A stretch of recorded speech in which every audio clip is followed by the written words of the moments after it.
Olá, bem-vindos a mais uma conversa com o especialista. Estamos hoje aqui com a Mariana Reis, que é fisioterapeuta. A Mariana, ela é doutora em gerontologia pela Unicamp, especialista em gerontologia pela Associação Brasileira de Fisioterapia em Gerontologia, a ABRAFIGE, membro do Conselho Consultivo da Sociedade Brasileira de Geriatria e Gerontologia, Seção São Paulo, e coordenadora do curso de especialização Lato Sensu em Geriatria e Gerontologia e professora do curso de fisioterapia da PUC de Campinas. Então, primeiramente, Mariana, bem-vinda, obrigada pela sua disponibilidade. E a ideia é discutir a respeito da fisioterapia na doença de Parkinson. Obrigada, João, pelo convite. É um prazer estar aqui e a gente poder fazer um bate-papo esclarecedor sobre o papel do fisioterapeuta, né, na abordagem dos pacientes com doença de Parkinson. Ótimo. Bom, a doença de Parkinson, na hora que você recebe o diagnóstico, obviamente tem muitas coisas que estão envolvidas aí no gerenciamento, no tratamento, e muitas vezes as pessoas acabam associando a fisioterapia numa fase mais avançada, quando começa a perceber as limitações físicas mais evidentes, né?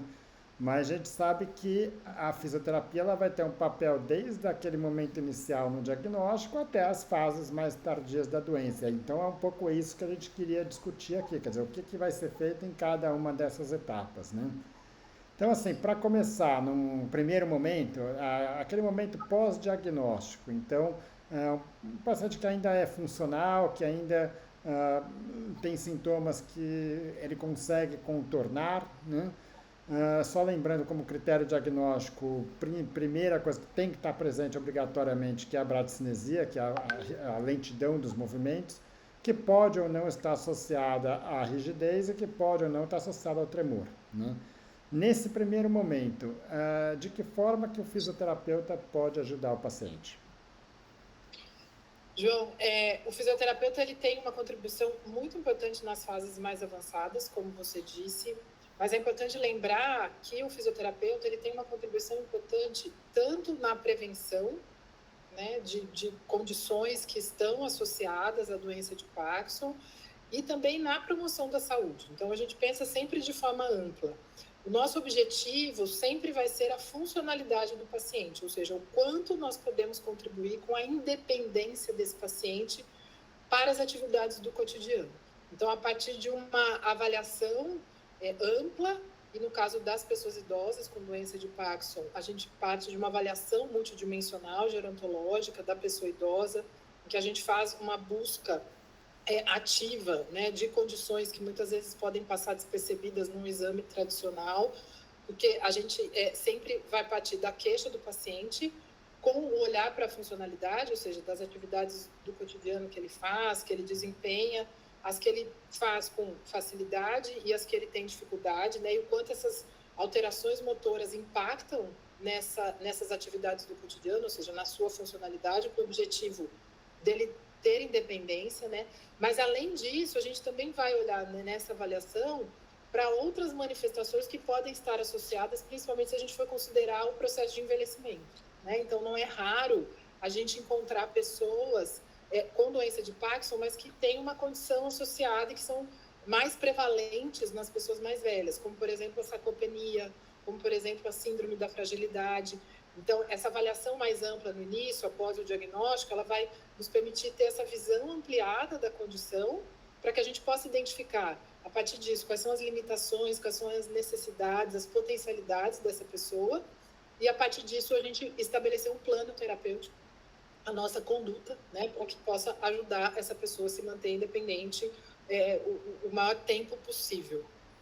Ótimo, acho que a ideia do que você está falando é muito evidente na própria especialidade, né, da fisioterapia gerontológica, né, porque a ideia não é você tratar a doença, não é tratar o Parkinson, mas tratar aquela pessoa que normalmente não tem só o Parkinson, né, quer dizer, a pessoa que tem, que pode tomar outros remédios para outras condições além do Parkinson, que toma remédios por conta do Parkinson também, e isso também afeta a capacidade de funcionar desses indivíduos, né? Então, tudo bem, tem o Parkinson, a gente vai discutir algumas especificidades aí da doença, né? Mas a ideia mais do que a doença em si, ainda mais numa fase inicial, é entender um pouco como que aquela pessoa funciona no dia a dia. Exatamente. Por quê? Porque a gente sabe que, apesar da doença, né, e hoje nós temos opções de tratamento medicamentoso que contribuem com o controle dos principais sintomas, né, a gente tem que ter essa visão da funcionalidade. Porque se a doença estiver controlada, então o Parkinson é uma doença crônica, que essa pessoa vai precisar de tratamento ao longo do tempo, né, por um bom tempo.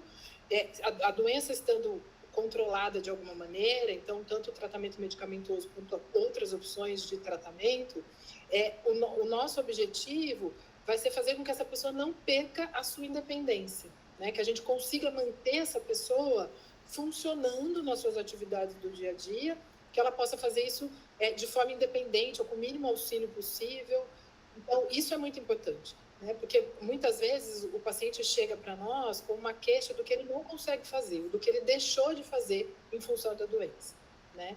Então, esse é o nosso olhar. O fisioterapeuta vai analisar os movimentos que estão envolvidos nessas atividades do dia a dia, e aqui eu posso dar alguns exemplos. Então, por exemplo, levantar de uma cadeira, a própria marcha, né, que é a caminhada, e ele tem essa dificuldade, então nós vamos analisar esses movimentos que estão envolvidos na realização dessas atividades e, a partir da conduta específica para aquela condição, a gente vai melhorar a qualidade com que ele desempenha essas atividades do cotidiano. Ótimo. Bom, e aí considerando os sintomas específicos da doença de Parkinson, então, como a gente falou, o definidor da doença, quer dizer, o que precisa estar presente no diagnóstico é a bradicinesia, né? A bradicinesia é uma lentificação dos movimentos, né? Então, o próprio tremor que a gente fala que pode ou não estar presente não é aquele tremor rápido, é um tremor lento, né? Os movimentos, quer pegar um copo d'água, ele demora para fazer aquele movimento. De que forma que você pode ajudar nesse tipo de sintoma? Então, a gente entende que a bradicinesia é uma manifestação motora da doença de Parkinson e o exercício terapêutico, né? Então, a gente usa como um recurso principal a cinesioterapia, ele vai atender a diversos objetivos para que a gente possa melhorar a eficiência desse movimento, né? Então, a partir do momento que você estimula o músculo, então você faz um trabalho específico, né, para estimular esse músculo, você consegue uma melhor resposta, uma melhor ativação, uma movimentação, vamos dizer assim, com mais qualidade, que é isso que eu estava dizendo. Então, o nosso plano terapêutico, ele se baseia na cinesioterapia, né, que é o tratamento por meio do movimento. Ótimo. E a partir do que a gente identifica, então só para a gente poder reforçar isso, porque eu acho que isso é muito importante, né? Então o exercício é um elemento central, é lógico que a gente vai ter outros recursos, o fisioterapeuta pode se valer de outros recursos, mas nesse caso específico, o movimento é a melhor conduta que a gente pode oferecer, né? Desde que ele seja prescrito, orientado e que ele possa realmente atender a essa deficiência, vai ser a melhor conduta que a gente pode oferecer para que essa pessoa possa realizar esses movimentos de uma forma mais efetiva. Agora, especialmente num momento inicial da doença, é muito comum que os sintomas sejam assimétricos, né? Ou seja, que o paciente use um membro de uma forma, geralmente começa muito no membro superior, né? Mas que ele tenha uma função de um membro melhor que a do outro, né? Funcionando bem. Há uma tendência natural, uma pergunta até isso, né? Dele tentar poupar aquele membro que ele tem mais dificuldade e usar o que ele tem mais facilidade, e nessa hora, talvez seja a hora de falar, não vamos usar o que está bom, vamos usar o que está ruim? Sim, porque quando isso é natural, essa assimetria, vamos dizer, né, de predomínio de hemicorpo em todas as pessoas, então a gente sempre vai ter uma preferência, né? A gente vai usar no dia a dia, em algumas tarefas, aquele movimento que a gente, aquele lado do corpo, vamos dizer, que a gente tem mais facilidade, isso vai se equilibrando nessas tarefas do dia a dia. Agora, quando a gente tem um predomínio do sintoma de um lado, né, isso de uma forma que afete o desempenho das atividades, então vamos pensar, se essa pessoa tem o lado afetado, o lado direito, e ela usa o lado direito para fazer, por exemplo, escovar os dentes, pentear o cabelo, né, e fazer as suas atividades que exigem maior força, ela vai sentir o impacto disso, né? Então, existe essa tendência, a gente observa isso nos pacientes, que em algumas situações eles vão transferir e vão dar preferência para usar o outro membro, que não vai ter esse predomínio de sintomas. Então, o que a gente faz é identificar isso e, tanto com exercícios e quanto com orientações, a gente estimular, né, que esse lado ele possa fazer parte aí dos movimentos do dia a dia de uma maneira mais equilibrada, né? Então, isso é muito importante, a gente identificar essa assimetria e essa dificuldade de fazer esses movimentos, e tanto nas orientações quanto nos exercícios, a gente conseguir abordar isso com o paciente para que realmente ele possa usar, que é como você falou, né? Tudo aquilo que a gente vai deixando de usar e de fazer, nosso corpo vai se acomodar e aquilo vai ficar cada vez mais difícil. Então, a gente tem esse papel de estimular, de fato, o movimento. Ótimo. Bom, um outro sintoma que é muito prevalente na doença de Parkinson é a rigidez, né? Especialmente o que a gente chama de rigidez em roda dentada, que é aquela que vai indo em etapas o movimento, né? Queria saber, primeiro, né, como abordar isso daí do ponto de vista da fisioterapia. Tem abordagens que vão além da fisioterapia para isso, né? E mais do que isso, se existe alguma forma de você atuar de forma preventiva nesses sintomas. Então, o exercício terapêutico, ele tem indicações para a gente controlar a rigidez. Então, você manter a mobilidade das articulações, né? Você manter uma adequação, vamos dizer, do tônus muscular, porque na rigidez o tônus muscular ele fica alterado, né? Então, essa nossa capacidade aí de manter contração e relaxamento do músculo, que é natural, a rigidez ela traz alteração para esse controle do tônus. Então, o exercício ele tem um papel, vamos dizer assim, modulador desse tônus para a gente conseguir controlar. E em relação a prevenir, o que acontece muitas vezes é que a rigidez ela limita os movimentos, e isso pode trazer uma limitação da amplitude de movimento, né, das principais articulações, e isso vai ter um impacto nas atividades. Então, vamos pensar que se eu tenho uma limitação, por exemplo, do meu ombro, se eu tenho uma limitação do meu cotovelo, dos movimentos do meu punho, isso vai dificultar as atividades que eu vou fazer usando o meu membro superior, né? Então, quando você propõe o exercício terapêutico, a mobilização passiva, ativa, o alongamento, o exercício com resistência, né? Porque isso é outra coisa também que a gente tem que desmistificar. Então, o paciente com doença de Parkinson, ele pode e deve fazer exercício com resistência, né? Desde que isso seja prescrito de forma adequada. Isso vai ajudar a manter a mobilidade desse segmento e isso vai facilitar o desempenho dele nas atividades do cotidiano. Ótimo. Bom, até aqui a gente falou um pouco na abordagem dos sintomas da doença de Parkinson, né? Nessa fase ainda mais inicial, né? Mas a fisioterapia tem um outro papel que é fundamental nesse momento, que é o estímulo para a prática de exercícios, né? Então, existem evidências, talvez a única coisa que de fato tem evidência em literatura de que é capaz de retardar a evolução da doença de Parkinson é o estímulo motor desafiador, vamos dizer, né? A atividade física dentro, claro, das limitações e da capacidade de cada indivíduo, né? Obviamente que isso daí se mistura um pouco com o tratamento de sintomas, que o que você está querendo fazer é botar aquela pessoa em movimento, mas como é que tipo de exercício que é bom para esses pacientes com doença de Parkinson? Quando a gente pensa em prescrição de exercício, a gente tem algumas formas, né, de oferecer esse movimento para o paciente. Então, como eu te disse, a cinesioterapia ela vai ser o nosso grande arcabouço aí de possibilidades que a gente vai oferecer para melhorar a qualidade desse movimento, enfim, para melhorar as principais variáveis que a gente tem, mas isso vai depender muito da condição do paciente naquele momento. A gente sabe hoje que o exercício tem um papel fundamental em relação a vários aspectos, né? E também contribui com a neuroplasticidade, ou seja, com a saúde cerebral. Então, o exercício ele vai ter um papel também não só nesses sintomas motores, mas também nos outros sintomas, né, que a gente pode perceber. E aí a gente pode começar com exercícios sem resistência, que a gente fala que são os exercícios ativos livres. A gente pode avançar, né, para exercícios com resistência, com carga mais leve, mas desde que a gente faça isso de forma progressiva e, como você disse, que traga desafios. Então, isso é muito importante. Então, a gente fazer esse planejamento adequado de médio, curto e longo prazo, pensando na evolução da característica desse estímulo que a gente está oferecendo, né? E, junto com isso, a gente associar alguns outros elementos que são importantes.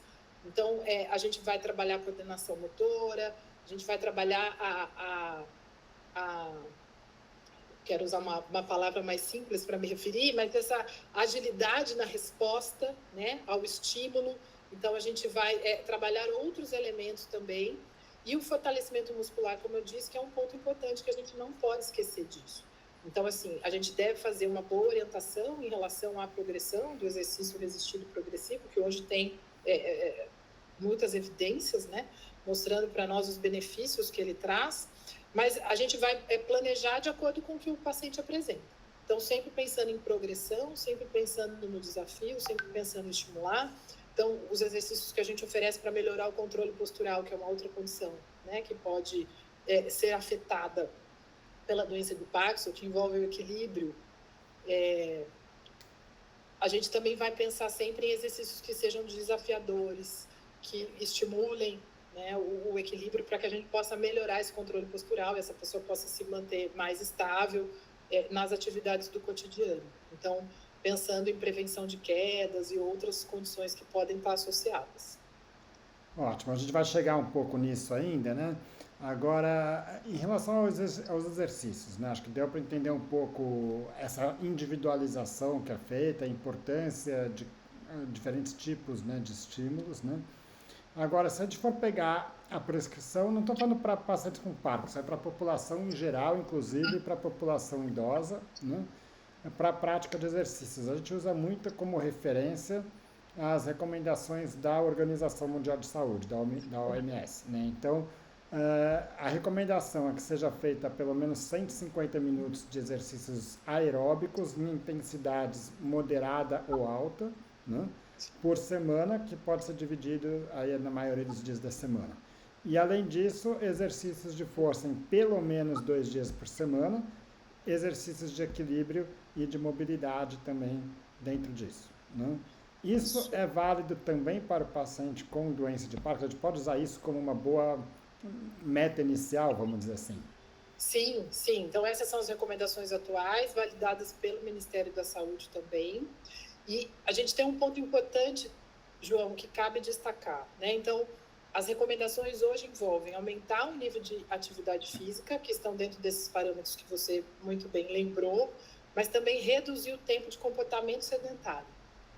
Então, o sedentarismo é um comportamento que pode estar associado tanto na velhice, né? Então, das pessoas que estão em processo de envelhecimento, então aumentar esse tempo de comportamento sedentário. Então, as recomendações são que a gente reduza esse tempo, porque isso também tem um efeito benéfico, né? Então, para cada hora sentado, que essa pessoa faça 5 minutos de movimento. E os exercícios, como você disse, né? Que a gente pode equilibrar, então, atividade moderada e vigorosa. Então, se for moderada, 150 minutos por semana, se for vigorosa, 75 minutos, ou a gente pode fazer um equilíbrio entre as duas. E aí, complementa com atividades de equilíbrio, né, com exercícios de equilíbrio que sejam desafiadores e que tragam esse incremento para o controle postural, e os exercícios de fortalecimento. Quando a gente está falando de exercício de fortalecimento, nós estamos falando da medida que nós temos hoje efetiva, né, são as evidências mais robustas que nós temos no sentido do tratamento da sarcopenia, que pode ser uma condição que está associada, ou seja, um dos fatores de risco para a sarcopenia é a idade. A sarcopenia ela é uma doença, né? E ela pode estar mais presente em pessoas que são insuficientemente ativas, em pessoas que têm comportamento sedentário, em pessoas que têm uma condição crônica de saúde. Então, o exercício resistido, ele é tão importante para prevenir, mas também para tratar a sarcopenia, né? Que é uma condição que pode se associar. Ótimo. Bom, acho que só queria chamar a atenção para alguns termos aí que você usou, para quem talvez não esteja tão habituado, né? O primeiro, em relação a exercícios moderados ou intensos, uma boa referência só para isso é o exercício moderado, é aquele que você consegue falar uma frase, não manter uma conversa contínua, mas falar frases completas com alguém que esteja do seu lado, né?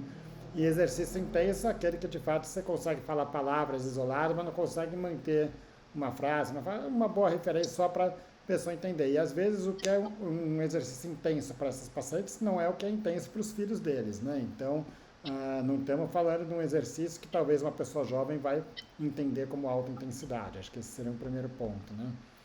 E eu acho que um outro ponto para ficar mais claro aqui é o que você falou do comportamento sedentário, né? Então, o sedentarismo é diferente de comportamento sedentário. Você poderia falar só um pouquinho sobre isso?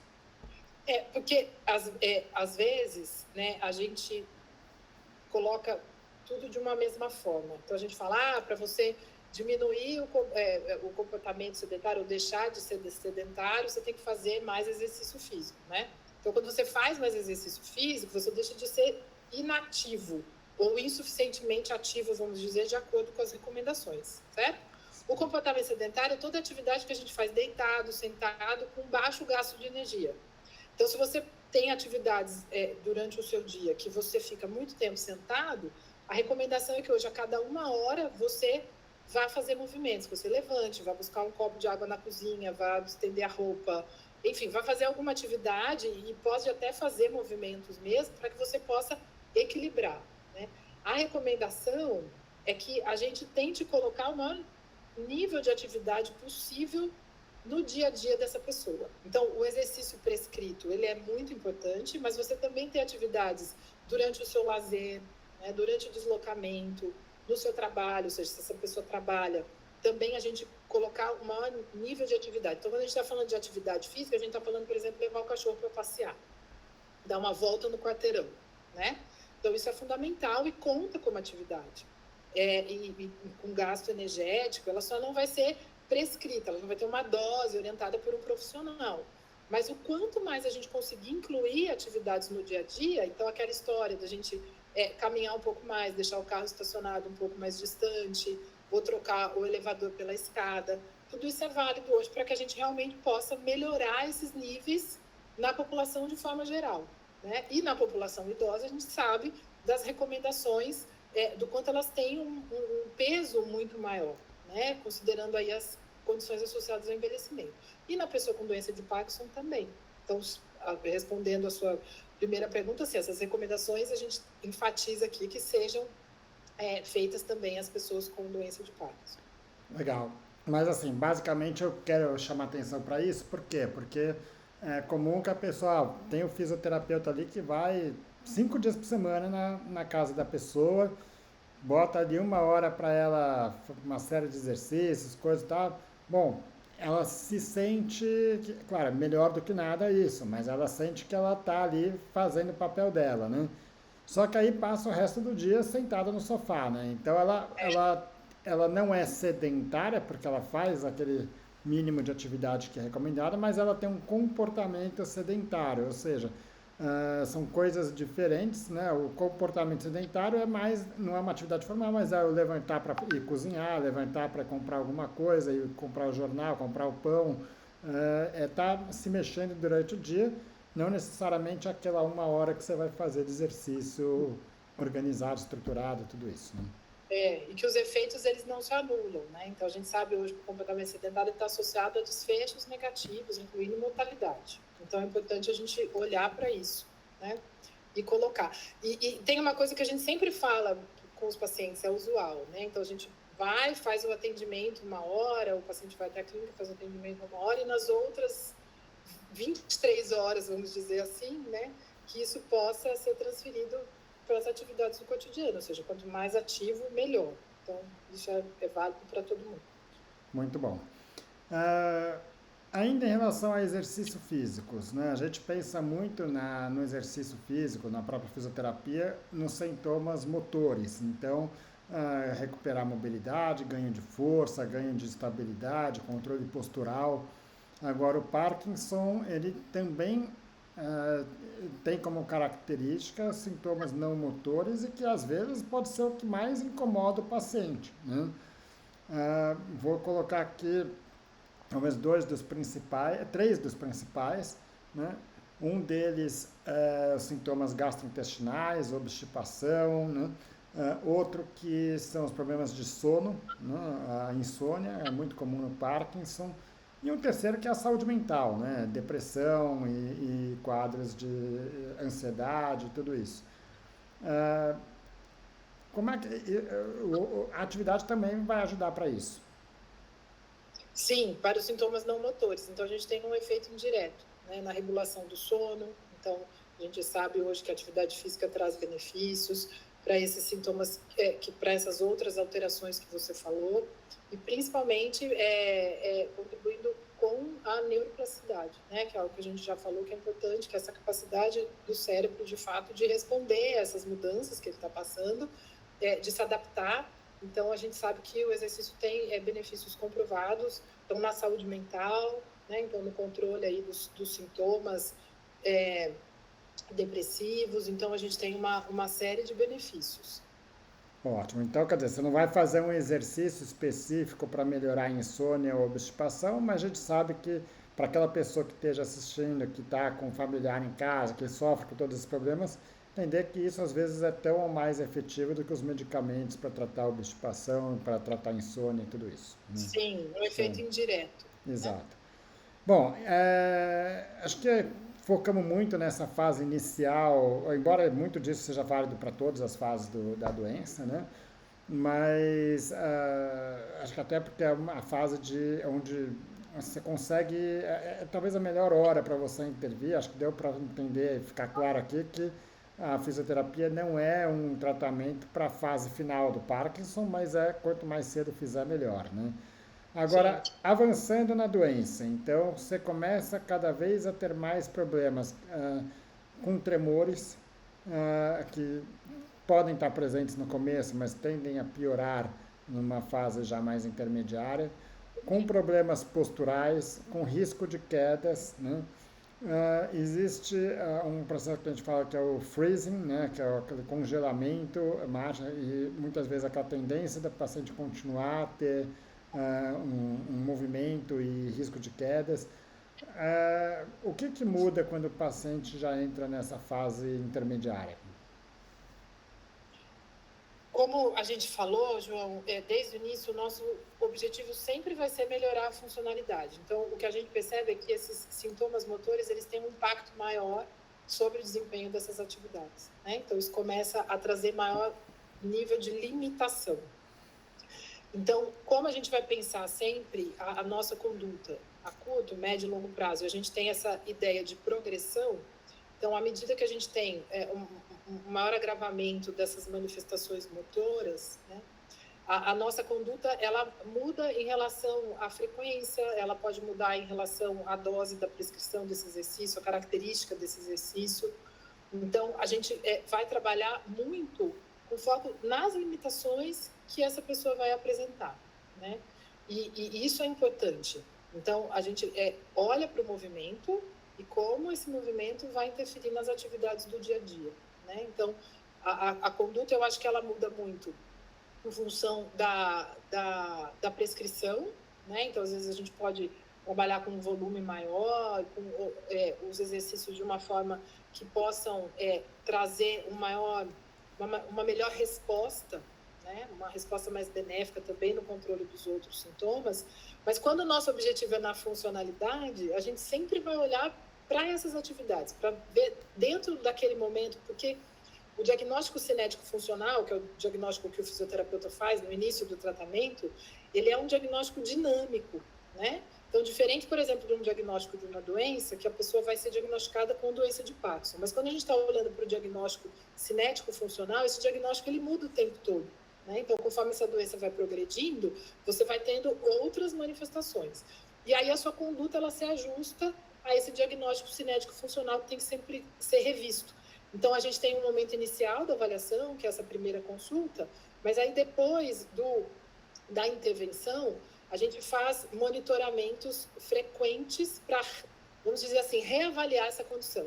Né? Então, a gente vai olhar para a capacidade funcional dessa pessoa, ver o que ela faz no dia a dia com dificuldade, ou aquilo que ela faz sem dificuldade, ou seja, é importante a gente também olhar para a potencialidade que essa pessoa tem, né? Do que ela consegue fazer sem dificuldade, e em cima disso, a gente vai adequando a nossa conduta, o exercício específico para aquela atividade. Então, vamos pensar, se essa pessoa apresenta uma dificuldade para se levantar da cadeira sozinha. Então, a gente vai conduzir com exercícios de fortalecimento, a gente vai conduzir com exercícios específicos para garantir a mobilidade articular, mas nós vamos trabalhar em cima desse movimento de forma específica, para que ela tenha mais facilidade no dia a dia, na casa dela, né, para que ela melhore o desempenho. Então, a gente ajuda com o exercício a melhorar a capacidade que a gente fala dessa pessoa, então dá esses elementos e no dia a dia isso vai ser traduzido numa forma de fazer essas atividades com mais facilidade. Então, isso vai variar muito da condição que ele apresenta naquele momento. Ótimo. E a gente sabe que as pessoas com doença de Parkinson, elas também têm uma variabilidade, né, da manifestação em alguns momentos. Então, existe vou dar um exemplo, assim, até, às vezes, o horário do dia em que a gente faz o atendimento, ele pode interferir. Então, a gente sempre vai procurar fazer num horário em que essa pessoa se sinta mais disposta. Tem a questão do efeito da medicação, que a gente aproveita o efeito da medicação, né, para fazer o estímulo, para fazer a intervenção, porque essa pessoa responde melhor. Então, isso também é um elemento importante do tratamento que a gente tem que considerar. Então, são muitos elementos envolvidos. Legal. E isso que é até uma outra coisa que eu ia te questionar, mas acho que você já entrou, talvez não com as mesmas palavras, mas já entrou um pouco nesse ponto, é que quando você entra nessa fase intermediária do Parkinson, você começa a ter o que a gente chama do fenômeno on-off, né? Então você tem Sim. os períodos em que a doença, em que a medicação está funcionando e aquele momento em que a medicação para de fazer efeito e que os sintomas se exacerbam, né? Então, Sim. cada vez com a evolução da doença, os períodos, o período ativo da medicação vai diminuindo, né? Como que você trabalha em relação a isso com a atividade? É isso que eu disse, é importante a gente aproveitar e ajustar, né, com o médico e com o paciente essa questão do horário da medicação, para a gente poder aproveitar esse intervalo. E aí, como você disse, alguns pacientes realmente vão fazendo períodos mais curtos, né, que eles se sentem com sintomas motores controlados. Então, esse ajuste é um ajuste muito individual, do fisioterapeuta com o paciente, com o médico. A gente sabe também que o ajuste da dose na doença de Parkinson não é algo fácil, né? Então, às vezes, ele faz uma primeira, o médico ajusta a medicação, aí ele experimenta e ele tem que dar esse retorno para o médico. O fisioterapeuta também ajuda muito nesse acompanhamento, na identificação desses sintomas, do efeito da medicação, no controle dos sintomas. Então, a gente vai ajustando a dose do exercício de acordo com essa resposta. Legal. Bom, e aí, acho que ter uma equipe, né, que esteja em sintonia, onde o fisioterapeuta, o neurologista, o geriatra, ou quem quer que você esteja fazendo segmento, estejam atuando juntos, é justamente, quer dizer, se você vê que uma pessoa, olha, um horário para ele que é bom para fazer exercício, um momento que ele se sente melhor para isso, um momento que ele tem condições de fazer aquele exercício, porque às vezes quando é que ele vai ter o suporte do fisioterapeuta ou de algum profissional, é possível até que o próprio médico ajuste a medicação, o horário da medicação, para que ele esteja naquele momento na melhor condição para fazer o exercício, né? Sim, exatamente. E aí você tocou num ponto principal, que o cuidado, né, da pessoa idosa, o cuidado da pessoa com Parkinson, ele requer um cuidado multidisciplinar. Então, essa integração, né, a gente vai falar um cuidado até interdisciplinar, que seria o ideal, né, ou seja, que os profissionais pudessem atuar juntos, mas a gente pensar em outros profissionais também dando suporte para esse tratamento. Então, essa comunicação entre os profissionais é fundamental e o paciente no centro do cuidado, né? Então, a pessoa no centro do cuidado. Então, a gente considerando as suas necessidades, as suas preferências. mas acho que isso que você falou é bastante importante. Então, essa comunicação ela tem que ser muito alinhada entre o médico, o fisioterapeuta, o terapeuta ocupacional, o nutricionista, psicólogo, enfim, os profissionais da área da saúde que compõem essa equipe de acompanhamento, né, de cuidado, tem que estar muito alinhado.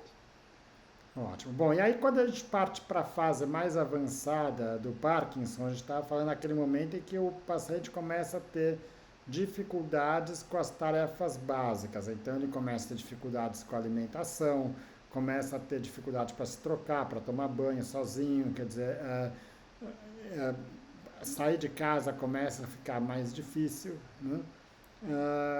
E aí? Como é que vocês vão... o que muda para vocês? Então, de novo, a gente vai olhar para essa condição de funcionalidade, né? Entender quais são essas atividades que estão mais afetadas, e aí a gente vai ajustar a nossa conduta de acordo com essa necessidade, né? Sempre pensando que a gente vai evitar ao máximo essa limitação, e aí entra um ponto importante, que nas outras fases também, mas principalmente nessa fase mais avançada, que a gente pensar nas adaptações. Então, esse trabalho junto com o terapeuta ocupacional é fundamental, né? Então, desde o começo, a gente pensar também desde a adaptação do ambiente. Então, o fisioterapeuta atuar junto com o terapeuta ocupacional é fundamental para a gente poder entender como esse ambiente ele vai otimizar a capacidade dessa pessoa. Então, acho que nessa fase, eu gostaria de destacar muito a importância das adaptações. Então, às vezes, a gente vai precisar recorrer a um dispositivo auxiliar de marcha, às vezes, a gente vai precisar adaptar alguma atividade, né, e ajustar, de fato, a nossa conduta a essa condição.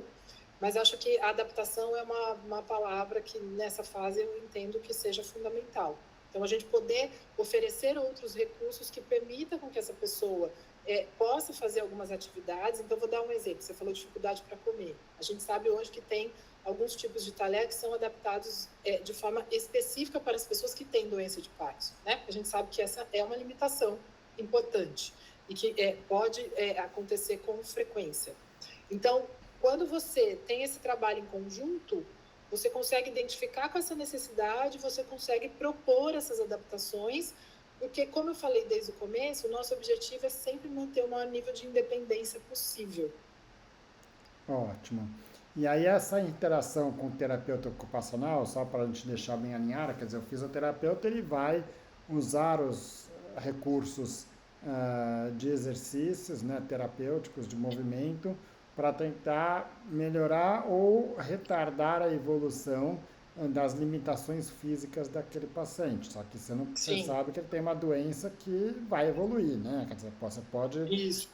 E aí o terapeuta ocupacional, obviamente que o fisioterapeuta consegue ajudar num primeiro momento, mas em algum momento o terapeuta ocupacional ele vai ter uma outra atuação que é buscar as adaptações a essas limitações para que a pessoa consiga continuar ativa, né? Então, e também para que ela continue ativa de uma forma segura, né? Então, é tirar o tapete, se a pessoa não consegue sair do banheiro sozinho, colocar as barras de segurança, eventualmente pensar na altura da cama, em dispositivos para poder contornar a limitação que ele tem, dentro de um objetivo final comum, que é manter a pessoa o mais ativa possível e mais independente possível, né?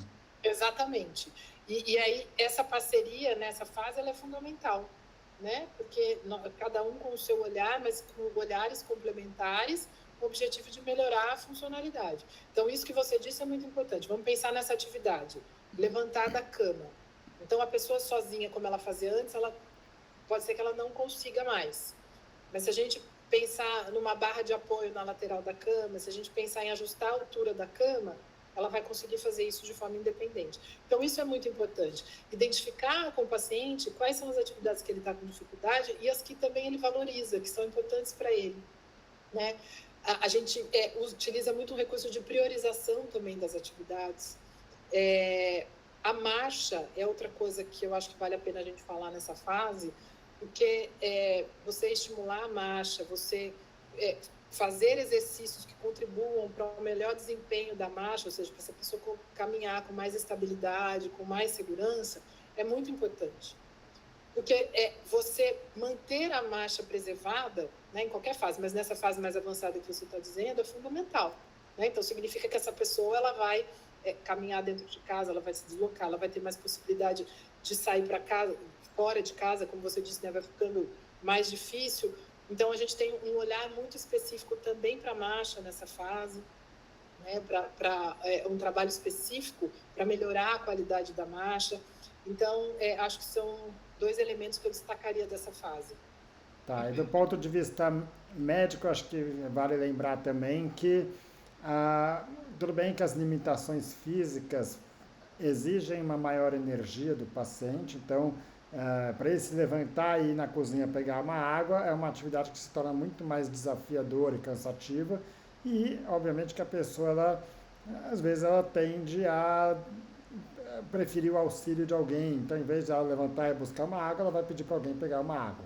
Então, agora, existe uma outra característica da doença, que aí não é uma preguiça do paciente, mas uma característica da doença, que é, de alguma forma, uma certa apatia nessa fase mais avançada, em que ela, de alguma forma, ela perde um pouco a vontade de se manter mais ativa, né? Então, de fato, para isso daí não tem jeito. O jeito é estímulo, né? Quer dizer, ter alguém que vai ali, que vai não forçar, mas de alguma forma estimular com que ela se mantenha. Ela não vai fazer isso sozinha, né? Isso é fundamental. Os sintomas depressivos também são associados, né, à doença de Parkinson, mas quem está próximo, então nós trabalhamos muito com a família também. Quem está próximo auxilia muito, porque a gente sabe que à medida que a pessoa vai perdendo essa independência, em algumas situações, no intuito, às vezes, de ajudar, né, de colaborar, vai e faz pela pessoa. Então, qual que é a nossa orientação? Olha, o que essa pessoa conseguir fazer sozinha, desde que com segurança, obviamente, né? Então, isso também tem que ser orientado para a família, para quem está próximo, desde que com segurança, é importante deixar com que a pessoa faça. Porque, às vezes, no cuidado do dia a dia, e a gente também tem que olhar para o cuidador principal, aquela pessoa que está ao lado todos os dias, né, nessa fase mais avançada, pode ser que essa pessoa já requeira cuidados de outras pessoas, isso é importante também da gente destacar. Esse cuidador principal, ele tem inúmeras tarefas. Então, se for um cuidador familiar, ele soma essas responsabilidades, né? Tanto do cuidado quanto as suas atividades do dia a dia. Então, vamos pensar que é uma pessoa idosa, que tem um filho que cuida, mas o filho trabalha, tem outras atribuições.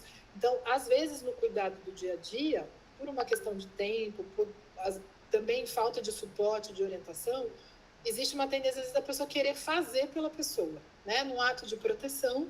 E a gente sabe que, do ponto de vista do estímulo, isso realmente não é benéfico, né? Porque o quanto mais eu puder manter aquela atividade preservada, essa pessoa fazendo, e às vezes a própria iniciativa dela fazer, ela não precisa concluir, mas só o fato dela fazer a iniciativa. Então, vamos pensar na situação do banho. Ela pode ser que ela não consiga lavar o corpo todo, pode ser que ela não consiga lavar a cabeça, por exemplo, os cabelos, né? Mas ela consegue lavar algumas partes do corpo.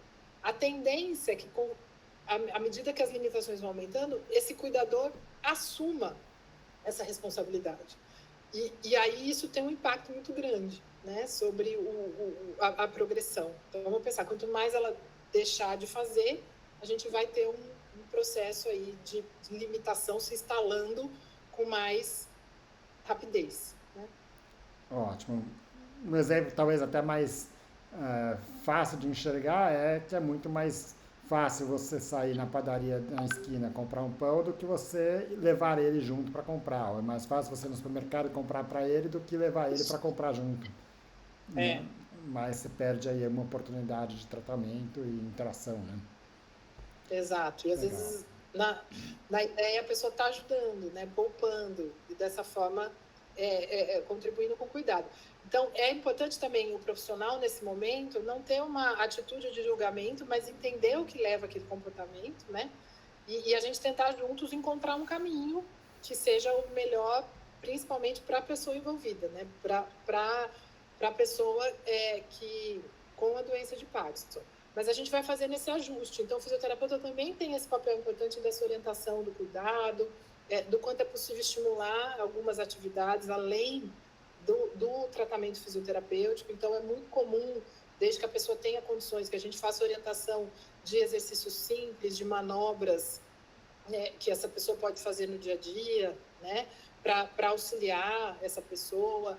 Então, essa aproximação da família ou das pessoas responsáveis pelo cuidado, ela é fundamental.